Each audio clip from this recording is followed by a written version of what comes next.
Assalamualaikum warahmatullahi wabarakatuh. Waalaikumsalam warahmatullahi wabarakatuh. Alhamdulillahirabbil alamin.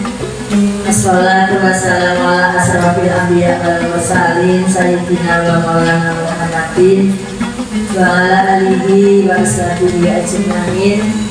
Rabbi shrah li sadri wa yassir li amri wa hlul 'uqdatam min lisani yafqahu qawli. Amma ba'du.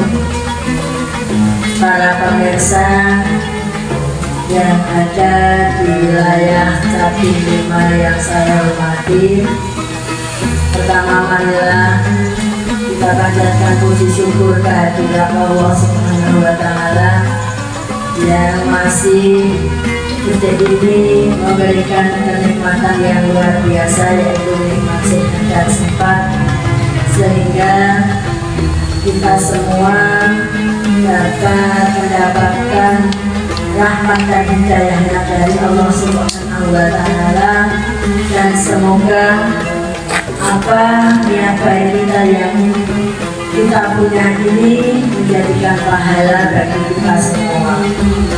Amin amin ya rabbal alamin. Bapak Ibu pemirsa yang saya hormati, pada bulan Ramadan ini sudah minggu yang ketiga, yaitu minggu 10 hari yang terakhir. 10 hari yang terakhir, bahwasanya 10 hari yang terakhir itu mari kita manfaatkan dengan sebaik-baiknya. Karena apa? Pada bulan Ramadan 10 hari yang terakhir adalah yang penuh ampunan, minggu yang penuh ampunan. Oleh karena itu, mumpung masih ada waktu, kurang lebih berapa hari lagi ini, 6 hari, mari kita manfaatkan dengan sebaik-baiknya agar puasa kita pada bulan Ramadan ini diterima oleh Allah Subhanahu wa Ta'ala, bisa mengadakan bisa mentransformasi dari hal-hal yang tahun kemarin belum baik. Mudah-mudahan untuk tahun ini ibadah kita semua menjadi lebih baik, diterima oleh Allah Subhanahu wa Ta'ala. Amin amin Allahumma amin. Di sini saya mau menerangkan bahwasanya 10 hari yang terakhir adalah penuh ampunan. Akan tetapi ada golongan-golongan yang tidak mendapatkan ampunan dari Allah di bulan Ramadan. Antara lain, yang pertama adalah bulan Ramadan dikenal dengan bulan yang penuh ampunan, bahwa ampunan itu tidak datang secara otomatis kepada semua orang. Akan tetapi ada golongan yang terhalang mendapatkan ampunan rahmat dari Allah. Rasulullah SAW pernah mengamini doa malaikat Jibril yang berbunyi, celakalah orang yang menjumpai bulan Ramadan namun dosanya tidak diampuni. Itu terdapat dalam hadis yang diriwayatkan oleh Imam Ahmad. Di dalam golongan yang disebutkan di dalam di dalam hadis tersebut, yaitu yang pertama orang yang menyekutukan Allah atau musyrik. Oleh karena itu, orang yang menyekutukan Allah, pintu ampunannya tertutup. Karena apa? Dosa yang paling tidak bisa diampuni Allah adalah menyekutukan, menduakan Allah dengan yang lain. Untuk di dalam menyekutukan Allah itu terdapat dalam Quran surat Al-Imran ayat 13, bahwasanya syirik adalah kezaliman yang besar. Jadi Allah tidak akan mengampuni orang yang berbuat syirik. Kemudian di dalam Quran surat An-Nisa ayat 48 yang artinya Allah tidak akan mengampuni dosa syirik. Untuk yang ketiga, bahwasanya di dalam surat Al-Mumtahanah ayat 2, bahwasanya kita dilarang untuk berbuat syirik. Berarti perbuatan syirik itu perbuatan yang tidak akan diampuni. Oleh karena itu, kita sebagai seorang mukmin mudah-mudahan terjauh dari sifat syirik tersebut. Amin ya rabbal alamin. Di dalam syirik itu meskipun ada yang termasuk syirik kecil. Syirik itu ada yang pertama syirik besar dan kecil. Untuk syirik besar adalah menduakan Allah dengan yang lain, ya, dengan makhluk yang lain. Seperti kita mungkin kalau kita sakit, kita pergi ke dukun, terus hatinya di dalam hatinya mengatakan bahwasanya saya bisa sembuh karena dukun. Berarti kita menduakan Allah. Itu namanya syirik besar. Untuk yang syirik kecil, yang syirik besar itu orang yang syirik besar itu dia sudah dianggap keluar dari Islam. Itu syirik besar. Untuk syirik kecil adalah tidak akan mengeluarkan pelakunya dari agama Islam. Syirik kecil itu termasuk contohnya adalah termasuk pamer, riak, itu termasuk syirik kecil. Tidak mengeluarkan orangnya dari Islam, untuk mensegerakan kita bertaubat kepada Allah. Di dalam suatu cerita ini, para pemirsa yang ada di rumah, waktu zaman Rasulullah itu ada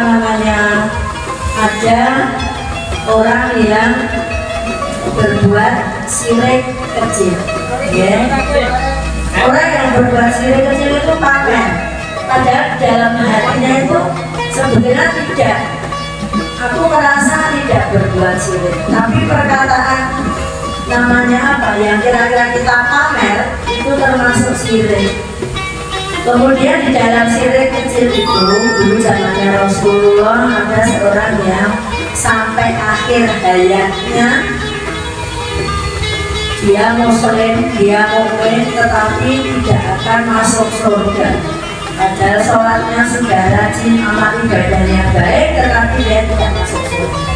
Kemudian malaikat bertanya sama malaikat, saya sudah beriman, saya sudah menjalankan amal ibadah, puasanya sampai 1 bulan itu tidak ada yang kosong, puasa Daud, puasa Senin Kamis, kemudian mungkin puasa sunnah yang lain, tetapi dia tidak masuk surga. Apa yang menyebabkan dia tidak masuk surga? Karena dia berbuat syirik tersebut, pamer sampai akhir hayatnya tidak melakukan taubat. Itu seperti itu. Zaman Rasulullah juga pernah diceritakan bahwasanya Rasulullah itu belum pernah ketemu sama kita, ya. Tetapi Rasulullah mempertahankan umatnya dengan sangat baik sekali. Diterangkan bahwasanya umatku, waktu akhir hayatnya itu Rasulullah mengucapkan umatku sampai 3 kali. Kemudian Jibril bertanya, ada apa ya Rasulullah? Rasulullah kok sampai mengeluarkan kata-kata umatku? Saya khawatir sekali kalau sampai umatku nanti tidak masuk surga gara-gara dia mempunyai sifat riya. Meskipun di dalam hati, ya, kita memberikan sesuatu biar diketahui orang lain, itu namanya pamer.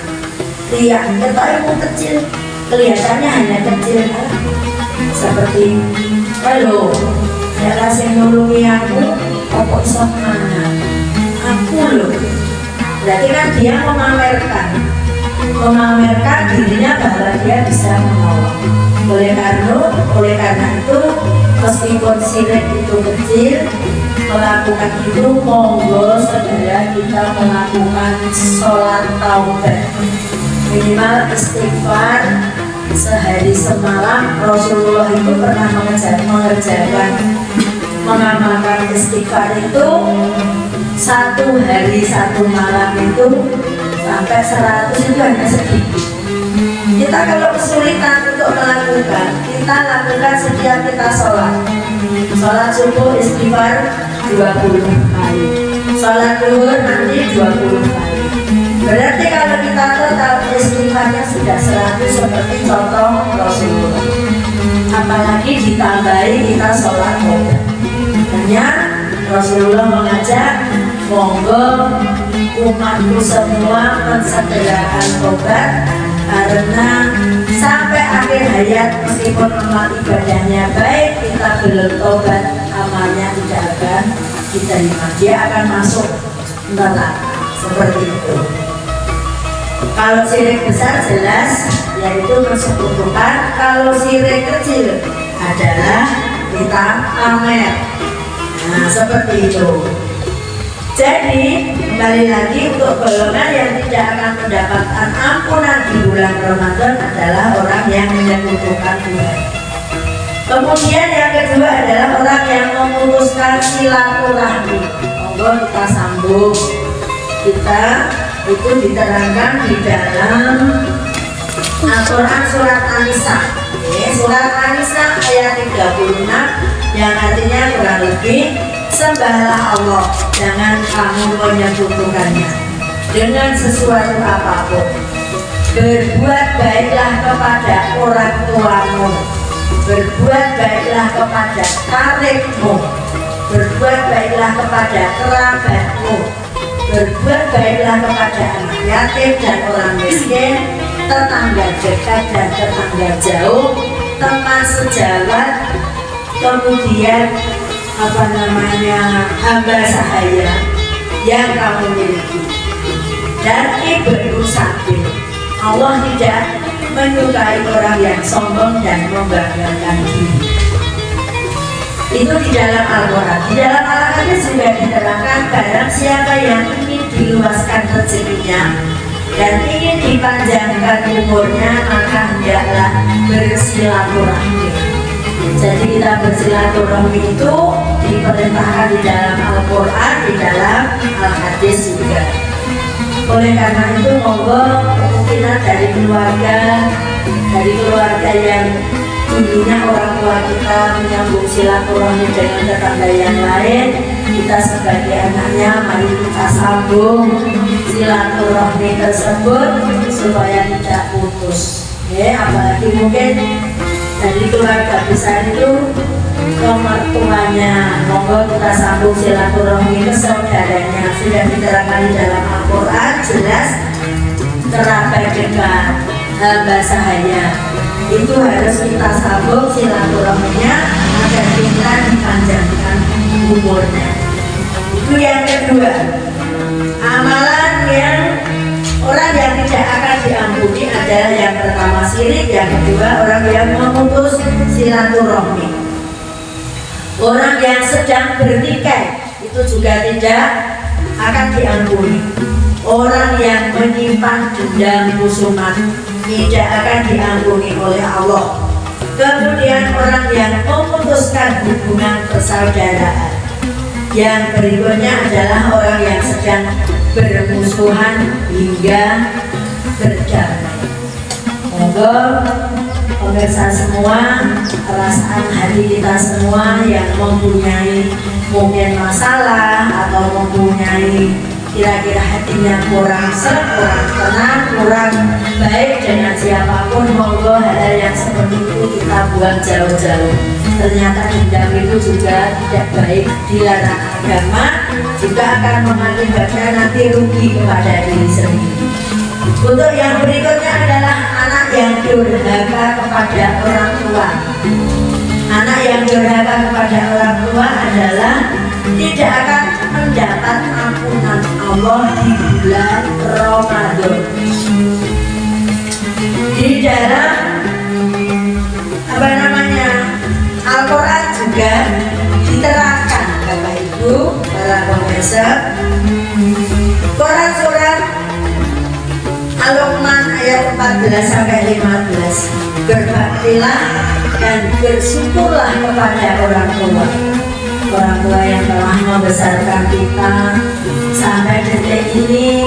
Saya bisa berdiri seperti juga karena orang tua saya. Alhamdulillah orang tua saya ternyata menunjukkan jalan yang benar sampai saat ini saya bisa mendapatkan ilmu tentang Islam. Karena apa? Kalau kita orang tua tidak menunjukkan kepada kita keislaman, kita tidak akan nanti bahagia. Ya, seperti itu. Kemudian yang berikutnya adalah kita dilarang membentak dan harus bicara dengan lemah lembut. Meskipun kadang kita pas emosi, delalahnya dari sekolah membawa, biasanya orang itu dalam perjalanan sampai rumah itu digendoli sama setan. Makanya kadang kalau kita pulang dari manapun kita harus cuci tangan dulu biar setannya menjauh. Nanti kalau tidak, kita akan terbawa nafsu setan. Sampai di rumah belalai perutnya lapar, orang tuanya menanyakan sesuatu terus kita membentak. Padahal kita sadar, kita tahu berkata hus dengan orang tua itu dosa besar. Makanya monggo yang masih mempunyai orang tua kita santuni dengan baik. Kalaupun kita sudah mengeluarkan kata-kata yang menyinggung perasaan orang tua, bersegeralah meminta maaf. Mumpung ini masih di bulan Ramadan, biar semua terampuni pada bulan Ramadan ini. Quran surat Al-An'am ayat 51 juga mengajarkan kita untuk berbuat baik dengan orang tua, karena kalau kita tidak berbuat baik dengan orang tua adalah termasuk dosa besar. Dosa besar kalau kita tidak mohon ampun kepada orang tua, adalah sampai ke bawah kita meninggal orang tuanya belum mengampuni, insya Allah kita akan rugi besar. Termasuk dalam hadis ridho walidain. Ridhonya orang tua itu tergantung kepada ridhonya Allah. Ridhonya Allah tergantung kepada ridhonya orang tua. Kalau orang tua kita tidak meridhoi, Allah juga tidak akan meridhoi. Oleh karena itu, monggo kita yang masih mempunyai orang tua, kita jaga dengan baik, kita berkata yang santun, meskipun kita kadang lupa kebawa emosi berbuat menyakitkan hati orang tua, bersegeralah minta maaf.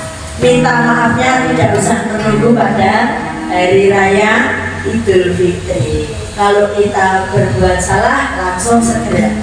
Contohnya termasuk kita berbuat salah kepada suami ataupun kepada istri, bersegeralah minta maaf. Kalau mungkin di dalam keluarga, di dalam rumah tangga, yang namanya kadang salah paham itu sudah biasa. Kalau memang nanti menyinggung perasaan Pak atau Mas, kalau mungkin dari pagi sampai sore, sampai mau tidur aku ada salah, saya minta maaf. Itu baik sekali kalau keluarga seperti itu mensegerakan minta maaf. Begitu pun seorang suami, laki-laki itu tidak benar terus, kadang ada yang salah. Kalaupun ada kesalahan, salah sama seorang istri, monggo segera minta maaf. Dedarannya belum minta maaf masih berdongkol di dalam hati istrinya ataupun suaminya meninggal, padahal dia belum memaafkan. Kita akan menjadi orang yang khosirin, termasuk orang yang rugi. Kemudian selanjutnya, golongan yang tidak mendapat ampunan Allah Allah di bulan Ramadan adalah orang yang gemar minum khamr. Ya, minum khamr. Khamr itu ciu ya, para pemirsa. Khamr itu ciu yang bisa memabukkan orang yang meminumnya. Itu di dalam Al-Quran juga diterangkan dalam surat Al-Maidah bahwasanya khamr, judi, mengundi nasib adalah dosa besar. Apalagi di dalam Al-Quran juga diterangkan surat An-Nisa ayat 3, larangan keras apabila kita sholat dalam keadaan mabuk. Tidak boleh. Allahu Akbar lihat karena dia mabuk. Itu selama dia tidak tobat, juga Allah tidak akan mengampuni. Mumpung ini masih Ramadan bulan minggu terakhir yang penuh dengan ampunan, monggo segerakan kita memohon ampun kepada Allah. Minum minuman khamr, apalagi pada bulan Ramadan seperti ini, monggo nanti kalau tetangga kita ada yang seperti itu diingatkan, diingatkan. Qaulil haqi walau muron itu dilarang. Tetapi kejenengan itu dosa itu dilarang. Tapi kejenengan kok takut ngilek ternyata termasuk dosa besar. Tetapi kalau kejenengan bahwa itu salah, kejenengan menegur meskipun itu pahit, lagi ngilek orang yang mabuk, kita sampai itu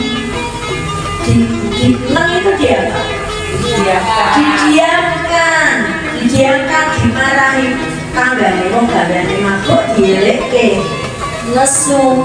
Kita harus berani tantangan. Qaulil haqi walau muron kandakno sak beneré meskipun itu pahit. Tetangga saya ada yang senang berbuat zina, senang mungkin ikut klub malam, berangkat sore pulang pagi. Kita tahu, kita harus berani. Kalau itu tidak benar, aku takut, kok aku didiamkan, dia tidak kesonsan. Kalau kita tahu itu dosa, kita membiarkan, malah kita ikut dosa. Padahal sudah diterangkan di dalam hadis qaulil haqi walau muron, katakan yang sebenarnya meskipun itu pahit. Pahit artinya kita termasuk didiamkan. Suatu saat kita pas lewat ketemu, kita tidak disapa, berarti kan dia mengenal. Tidak apa-apa, kita sudah menyampaikan yang sebenarnya. Seperti itu. Kemudian yang berikutnya adalah orang yang terang-terangan melakukan maksiat, melakukan dosa di siang hari ataupun malam hari di bulan Ramadan dengan bangganya. Dengan bangga kita berbuat maksiat. Bapak, Ibu semua, para pemirsa, kalau kita melihat sesuatu, melihat perbuatan maksiat, itu juga kita harus, kalau bisa mengajak kebaikan, itu termasuk amal soleh, akan menjadi tabungan kita. Amal soleh kita banyak. Karena apa? Besok kita kalau mau ketemu Allah itu kan yang ditanyakan bukan pangkatnya, harta bendanya, bukan. Yang ditanyakan amal solehnya. Kalau Bapak Ibu nyelek, ngadani, kalau itu tidak baik, kalau dia manut nurut, berarti penyampaian kita sudah mengenal. Kita mengajak yang baik. Tanawanu alal birri wa taqwa, wala tanawanu alal ismi wal mudhibah. Tanawanu, ajak-ajak kita dalam kebaikan. Termasuk tadi ngeleke, kalau hal seperti itu tidak baik. Monggo nanti penjenengan bekerjanya selain itu toyo. Memang kalau dia nanti dia sampai membentak kita, minimal kita sudah melakukan kebaikan, kita sudah mengajak kebaikan. Perkara dianya mau apa enggak itu urusan. Allah. Mudah-mudahan orang yang berbuat maksiat itu akan mendapat petunjuk, berubah dirinya menjadi yang lebih baik. Oleh karena itu, Bapak Ibu, para pemirsa yang ada di wilayah Kadi 5, itulah tadi golongan-golongan yang tidak akan mendapat ampunan Allah pada bulan Ramadan. Oleh karena itu kita harus mensegerakan kita bertaubat. Mudah-mudahan taubat kita diterima Allah, puasa kita bulan Ramadan ini diterima Allah. Perasaan dengan kusuma dibuang, kita menjalin silaturahmi, perkara-kara gelem ya wis sing penting kita sudah mengajak damai. Seperti itu. Makanya monggo sekali lagi saya aturkan yang tidak akan mendapat ampunan di bulan Ramadan adalah orang yang menyekutukan Allah, orang yang memutuskan silaturahmi, orang yang berdurhaka kepada orang tua, orang yang mabuk-mabukan, yang kelima adalah orang yang terang-terangan melakukan maksiat. Mudah-mudahan kalau ada orang yang seperti itu pada bulan Ramadan ini segera meminta maaf kepada Allah, segera bertaubat. Mudah-mudahan amal kita, amal ibadah kita pada bulan Ramadan ini diterima oleh Allah Subhanahu wa Ta'ala. Mudah-mudahan kalaupun benar yang saya aturkan, semua itu adalah bimbingan Allah. Kalaupun ada salah, semata-mata insanu mahalul khoto'anisyan, kalau manusia adalah tempat salah dan lupa. Akhirul kalam, bila itu hidayah. Wassalamualaikum warahmatullahi wabarakatuh.